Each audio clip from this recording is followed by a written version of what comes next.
Hi, and welcome to my course, Learn and Master C Programming for Absolute Beginners. I am Mohammed El-Haj, and I will be your instructor throughout this course. I've been a professional software engineer since 1995. I worked for companies like Microsoft, where I gained most of my experience, as well as other major companies in the Silicon Valley. I look forward to working with you throughout this course to help you become a better programmer by teaching you the tips and tricks of the trade, which I learned over the past 20 years in my career.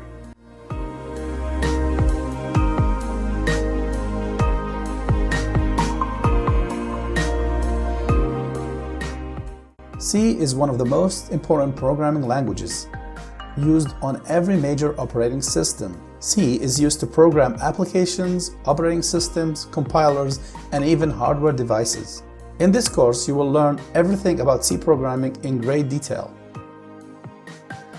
This course is packed with over 50 coding projects, best programming practices, and it will make you a master of Visual Studio as well as C programming itself. If you're serious about programming, or if you want to master C programming, then this course is for you.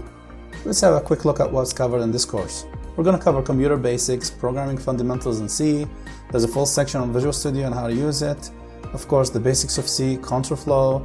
There's a big section on pointers and arrays, recursion, and there's of course much more. Don't wait anymore, and let's start learning C together today. Thank you for watching. See you inside.